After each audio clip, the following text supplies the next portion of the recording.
Mi cuerpo es la apertura a la existencia, decía Merleau-Ponty, basándose también en Husserl. ¿Qué implica eso? Ese enunciado.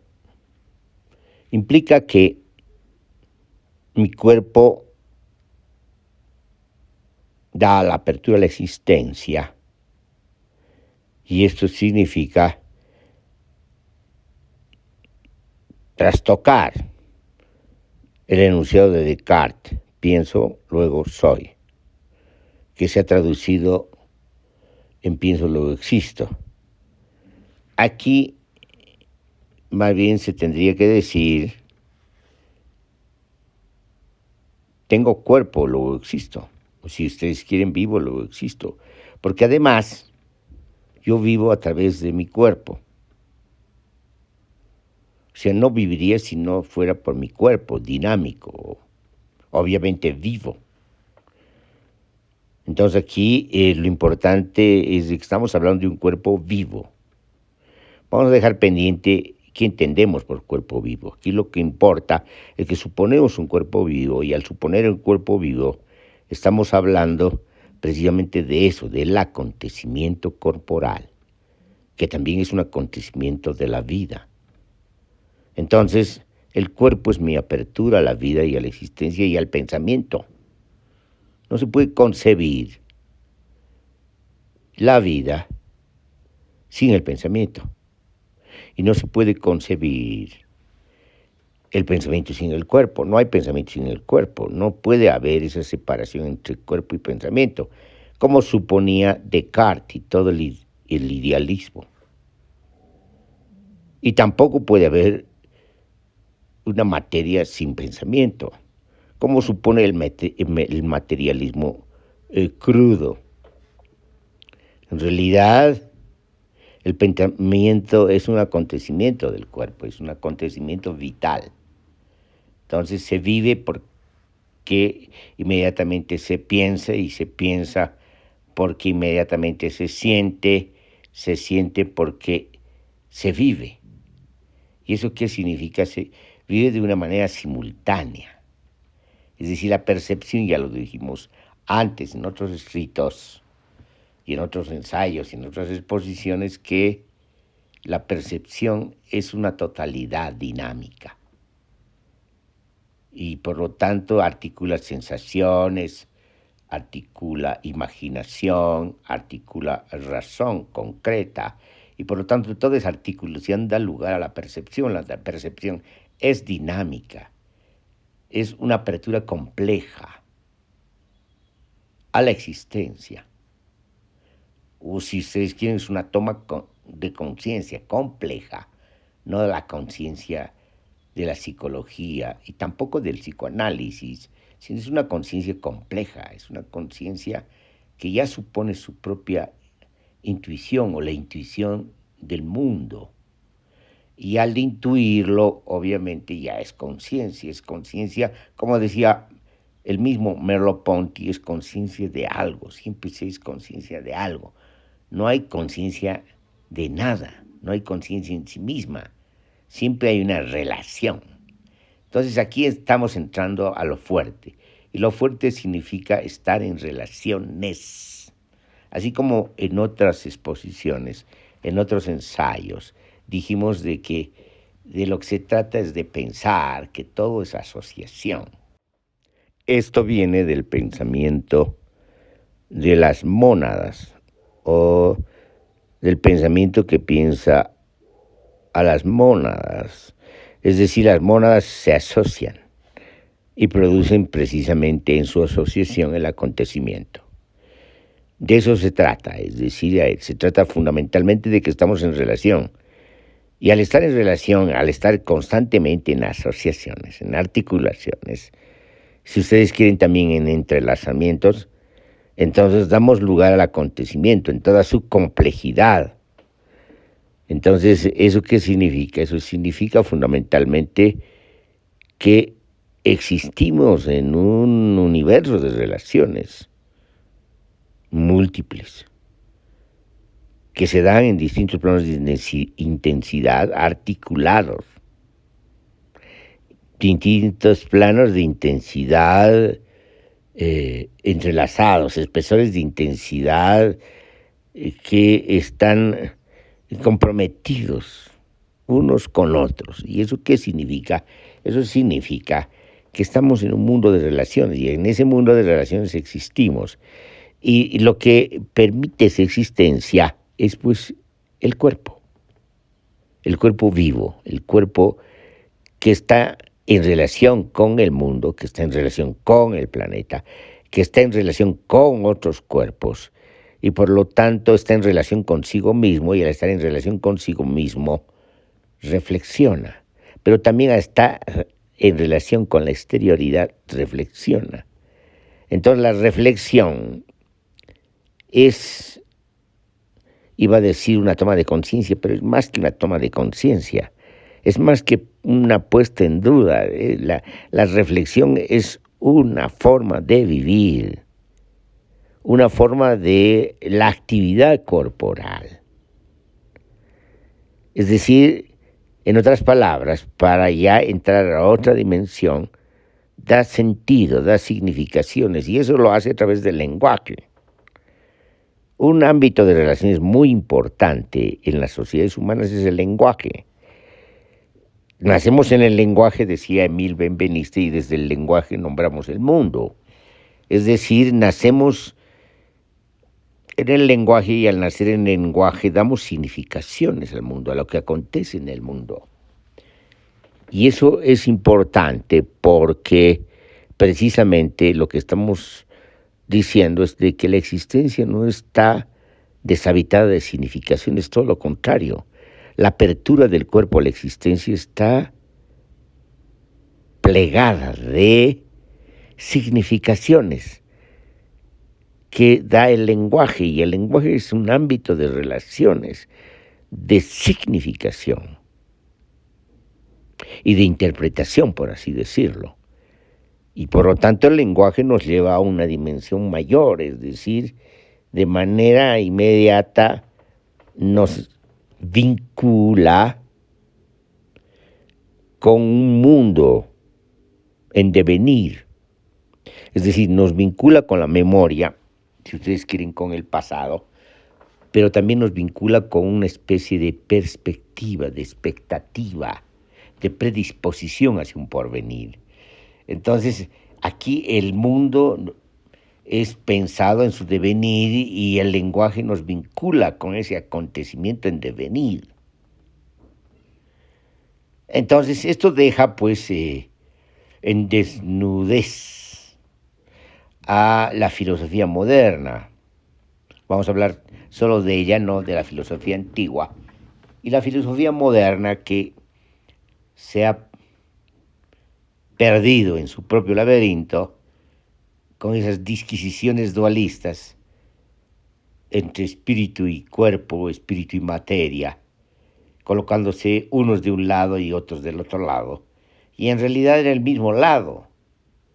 ¿Por qué? Porque son simétricos. En el fondo, el espíritu no se opone a la materia. En el fondo, el espíritu es una expresión inmanente de la materia. Y si ustedes quieren, la materia es una expresión trascendente del espíritu. Pero en realidad, ninguna de estas dos cosas dice plenamente lo que está aconteciendo. Es decir, no puede hablarse de espíritu sin el cuerpo.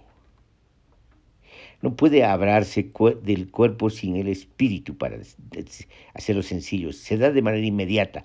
Y al darse de manera inmediata no hay ni espíritu ni materia, sino hay un acontecimiento vital. Si ustedes quieren, para ir más lejos, un acontecimiento existencial. Y a la vez, al darse el acontecimiento existencial, se da un acontecimiento reflexivo, un plegamiento, un plegarse sobre los propios plegamientos. Es decir, es un viaje a la intimidad, pero también a la esterilidad a la vez. No hay afuera ni adentro, lo que hay es un devenir y un acontecer en el devenir que no está exento de significaciones, porque estamos estamos imbuidos en el lenguaje, estamos imbuidos por el lenguaje, atravesados por el lenguaje, usamos el lenguaje de manera inmediata en nuestra vida, en nuestra forma de vivir, en las singularidades de la vida misma, en la vida diaria. Estamos usando el lenguaje y el lenguaje forma parte de la vida humana, de la vida ordinaria, pero también de la vida como destacable en el sentido de una apología, para decirlo de ese modo. Entonces, que se llama, no podemos pues prescindir de esta complejidad, donde el lenguaje juega un papel importante, pero no de manera separada. Ciertamente, las ciencias humanas, las ciencias sociales, la lingüística, han tenido que estudiar de manera analítica estos acontecimientos, el del lenguaje, aunque no lo consideren acontecimientos, sino lo consideren como un objeto de estudio o como un sistema de signos. Es decir, se han visto obligados a estudiar de manera aislada, como en un laboratorio grande, imaginario. Pero eso no es real, porque el lenguaje no se da en un laboratorio, no se da de manera aparte. El lenguaje se da en un mundo, se da en un planeta, se da en un universo, se da en un universo de interacciones y de interrelaciones. Se da en unas prácticas de asociación y de institucionalización. Se da en un mundo de resistencias y de interpelaciones. Es decir, se da en toda la complejidad de las sociedades humanas. Y al ocurrir esto, entonces no podemos terminar de descifrar el lenguaje sino en esa complejidad. Falta entonces una teoría del lenguaje desde la complejidad, sin descartar el aporte que han tenido las teorías estructurales de lenguaje o de la lingüística. Lo mismo sucede con la psicología y el psicoanálisis. Han tenido que estudiar de manera aparte el inconsciente, la psiquis, el comportamiento, es decir, definiendo distintos referentes y ámbitos, pero los han estudiado de manera separada. No se puede separar la psiquis del cuerpo. Entonces, esa no separación nos lleva a otra cosa, nos lleva a la complejidad misma. Y la complejidad tiene que ser comprendida de otra manera, entendida de otra manera, conocida de otra manera, interpretada de otra manera, en su complejidad. Esa es la importancia de Merleau-Ponty. Esa es la importancia de sus aportes en sus investigaciones filosóficas. Eso es la importancia de Merleau-Ponty, cómo usa la fenomenología para hablar ya no de una fenomenología en abstracto, aunque no lo hace de esa manera Husserl, pero vamos a decir, para ilustrar, sino para hablar de una fenomenología de la percepción, de una fenomenología de algo que es dinámico, cambiante y está en devenir. Y eso es un gran aporte, es un paso a otra dimensión o dimensiones, a otros horizontes de la filosofía o de la postfilosofía, lo que ustedes quieran, o de la contrafilosofía, si reconsideramos lo que el propio Nietzsche se planteaba y se proponía, ser un antifilósofo, un contrafilósofo. Pero de todas maneras, quizás la contrafilosofía y la antifilosofía no están exentas de pertenecer, de formar parte de una filosofía en sentido más amplio. Pero esa no es nuestra discusión ahora es esto, es decir, las consecuencias del pensamiento de Merleau-Ponty. Y eso aparece en la prosa en el mundo, eso aparece en varios aportes, textos, libros de Merleau-Ponty, ¿no? libros vinculados a la mirada, por ejemplo, ¿no? Y a la imaginación. Bueno, pero lo importante es no perder de vista la complejidad de lo que nos está planteando y los alcances de esa complejidad y sus dinámicas en constante devenir. Es una conciencia del devenir, mucho después de lo que dijo Heráclito sobre el devenir. Obviamente son distintos contextos y son distintas consecuencias filosóficas, pero aquí no nos importa la diferencia entre Heráclito y Merleau-Ponty. Lo que nos interesa fundamentalmente es precisamente ver a lo que nos ha llevado. Una evaluación reflexiva, ya una puesta en condiciones de posibilidad para una consecuencia más integral de su filosofía, a las consecuencias que implican una filosofía y una nueva narrativa filosófica, está en lo visible y lo invisible. No solamente un texto póstumo, sino un libro inacabado, una investigación inacabada. Son notas que han tenido que articularse precisamente para dar lugar a una especie de unidad provisional a lo que estaba planteando antes de morirse por un paro cardíaco. Bueno, pero entonces se necesita hacer una relectura de sus libros anteriores, pero a partir de lo visible y lo invisible. Y recoger todas las propuestas y proposiciones que se hacen en lo invisible y lo visible, o al revés más bien, lo visible y lo invisible, para precisamente volver a abordar sus propias interpretaciones, las propias lecturas que hicimos desde la fenomenología de la percepción, sino para abordar la problemática contemporánea, el abordaje, si ustedes quieren, filosófico o crítico de la contemporaneidad y su crisis múltiple.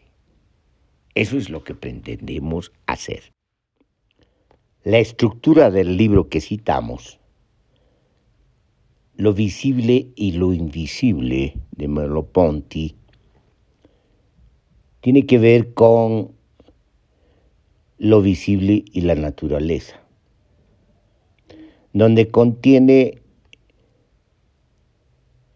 temáticas y problemáticas como la interrogación filosófica, que corresponde a una crítica del cartesianismo. Y a partir de esa búsqueda, de esa diferenciación, de esa distinción, de esa crítica, si ustedes quieren, de esa deconstrucción del cartesianismo, se desarrolla la reflexión sobre la reflexión y la interrogación. Y hay preguntas sobre la interrogación y la dialéctica, la interrogación y la intuición, de las más importantes desde el punto de vista de la fenomenología, que viene de la tradición de Husserl, tiene que ver con la intuición. Y también una especie de conclusión o evaluación sobre entre Lagos y el quiasmo. Después se tienen notas como anexo sobre el ser preobjetivo, el mundo solipsista y quizás muy importantes sus notas de trabajo. Vamos a partir de la crítica al enunciado de Descartes.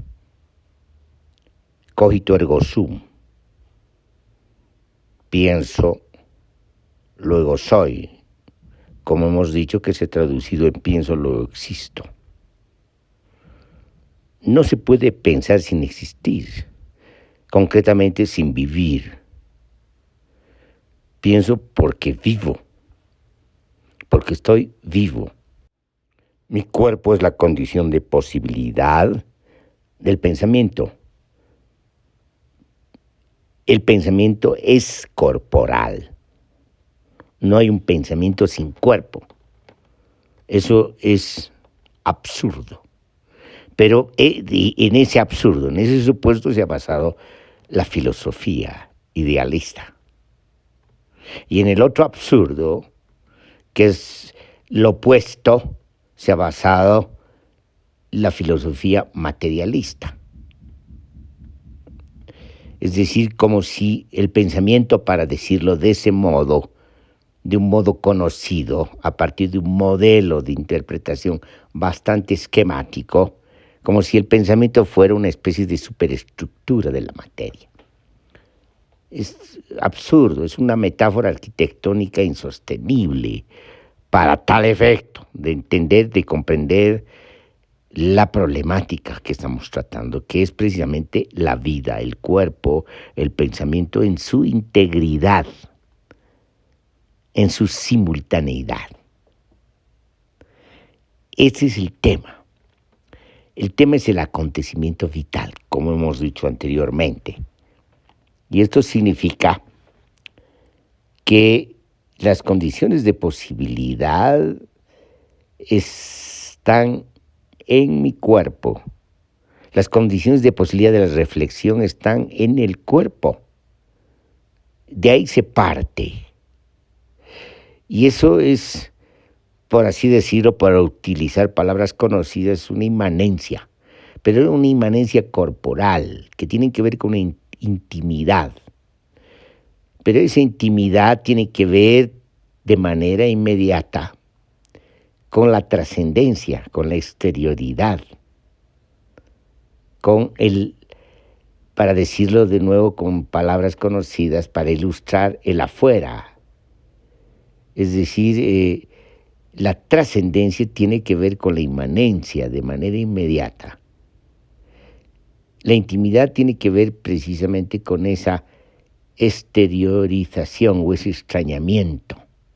Pero hemos dicho que todo esto se da en relación, en un ámbito de relaciones, de manera inmediata, donde se borra el adentro y el afuera, donde se borra la inmanencia y la trascendencia, y todo acontece de manera simultánea. Es decir, todo acontece de manera fenomenológica, como fenomenología corporal. Este es el asunto. El otro asunto es el mundo. Los cuerpos están en el planeta. Socialmente, los cuerpos están en el mundo. El mundo es una condición de posibilidad, ineludible. Si no hay mundo, no hay planeta, no hay cuerpos, no hay vida, no hay pensamiento. Entonces, lo que digo, lo que hago, lo que reflexiono, presupone el mundo, se da en el mundo como ámbito complejo de la multiplicidad singular y de singularidades y la multiplicidad de relaciones y de asociaciones y de conformaciones institucionales si hablamos de sociedades humanas. Este otro asunto es importante porque no hay pues un después, tampoco un antes, que el espíritu descubre. El espíritu en tanto pensamiento idealista, sino que todo acontece a la vez. Y acontece donde todo ocurre de manera simultánea. Es decir, la reflexión presupone ya su intuición, eidéticamente su intuición. El mundo está presupuesto y la intuición, el cuerpo, en su experiencia, en su fenomenología, intuye el mundo que en el desenvolvimiento de la fenomenología adquiere sentido y significaciones en la medida que interviene el lenguaje y la cultura y lo que viene con el lenguaje, por ejemplo, la filosofía. Y en ese sentido, el mundo adquiere significaciones. Pero no es que el mundo es mundo a través de las significaciones. El mundo adquiere sentidos, no uno solo, sino muchos singulares, dependiendo del contexto, dependiendo de la interpretación y de las experiencias involucradas, dependiendo sobre todo de la narración. Pero el mundo no deja de ser mundo, es decir, no deja, por ejemplo, ser planeta, aunque no se le haya atribuido significaciones. Si ustedes quieren, el sentido inmanente, que en realidad es la complejidad de sus posibilidades, de la posibilidad de significar en el ámbito de relaciones entre el cuerpo y el planeta y entre el cuerpo y el mundo, esta inmanencia del sentido ya es parte de la intuición corporal. Entonces, resumiendo, se presupone el mundo y se presupone el cuerpo. El cuerpo es una apertura a la existencia y a la vida y al pensamiento. El cuerpo presupone el mundo. El mundo es pensado por el cuerpo. Es sentido antes por el cuerpo. El sentido es inmediatamente pensamiento en su forma primaria. Y el pensamiento, en la medida que se desenvuelve fenomenológicamente, es el sentido, la sensación, la percepción desenvuelta, desplegada fenomenológicamente. Entonces, el acontecimiento se da en este devenir fenomenológico. Marina Garcés, en su lectura de Merleau-Ponty, habla de otra condición de posibilidad, que obviamente supone el mundo. Habla del nosotros como condición de posibilidad. Es una interpretación apropiada, dadas las circunstancias de la crisis de la civilización moderna, de la crisis del sistema mundo capitalista, de la crisis múltiple del Estado-Nación y del orden mundial. Es muy apropiado porque obviamente en esa interacción entre humanos aparece, emerge o antecede el nosotros. Y ese nosotros es memoria, pero también es resistencia y también es acción, es reconocimiento múltiple y también es perspectiva en términos de utopía de ese nosotros, es decir, es porvenir.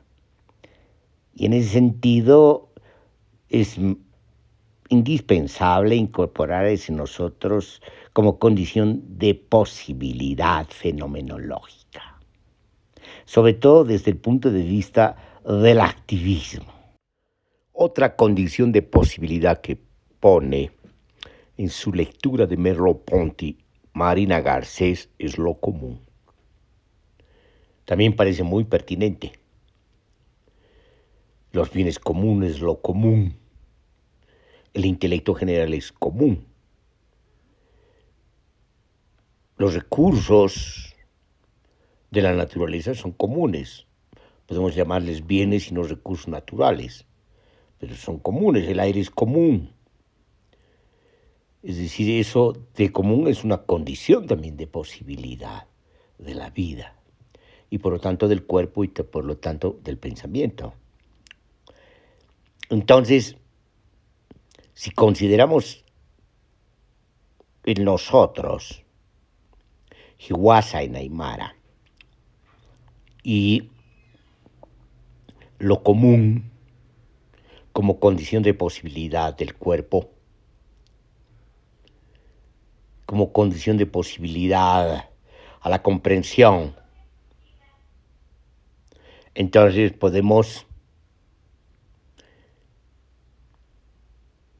potenciar el activismo, las resistencias y las liberaciones. Estas anotaciones son importantes porque hay algo que está pendiente, incluso en Merleau-Ponty, que es lo último que hemos dicho, no solamente en relación al nosotros, que supone, obviamente, Merleau-Ponty también lo común. No olvidemos su militancia comunista de Merleau-Ponty, antes de ser crítico de ese comunismo estatalista, que es una atrocidad histórico-política. Es esto del intelecto general, porque puede haber una confusión, decir que la experiencia supone el cuerpo y obviamente la intuición, es decir, la fenomenología que supone esta relación, esta comprensión eidética, anticipa. Pero cuando hablamos, por ejemplo, de aprender el lenguaje, la lengua, la escritura, la ciencia, cuando aprendemos, no partimos de una experiencia singular propia, sino de una experiencia compartida socialmente, el intelecto general. Entonces la pregunta es cómo aprendemos, cómo accedemos, cómo nos abrimos a esta comprensión si no está en nuestra experiencia, sino en la experiencia colectiva. Eso es lo interesante. Y por lo tanto podemos hablar de una memoria colectiva que, como ya hemos dicho, es metáfora, porque la memoria en sentido estricto es individual, es singular, es de un cuerpo. Pero no olvidemos, ya tenemos desplazamientos, que hay memoria genética, que no es de un cuerpo, sino de muchos cuerpos, de un pool genético. Entonces, ya hay la anticipación en el supuesto genético o en el supuesto que supone la propia genética de una memoria que va más allá de un solo cuerpo. Hablamos no solamente de una filogenética, sino de una ontogénesis. Y en ese sentido podemos también ampliarnos y considerar una memoria social que viene de una interacción, de una transmisión a través de interacciones de la memoria social. Y por lo tanto aprendemos en esa memoria. Ahí lo dejamos. Pero todo lo que hemos dicho al final tiene que ver mucho con esta simultaneidad dinámica de la fenomenología de la percepción. Y por lo tanto, de esta posición filosófica o antifilosófica o crítica de Merleau-Ponty, esta apertura a otros horizontes fenomenológicos y por lo tanto, si son fenomenológicos, como hemos dicho en otros escritos de exposiciones, se trata de una apertura a un pensamiento complejo, a la epísteme compleja. Ahí lo dejamos por el momento en espera de seguir con este asunto de la fenomenología de la percepción, de lo invisible y lo visible, de la prosa en el mundo, de las condiciones de posibilidad inherentes en el cuerpo y el cuerpo como condiciones de posibilidad del pensamiento y el pensamiento como cuerpo, como corporeidad, como vivencia corporal, entonces todo lo que sigue queda pendiente.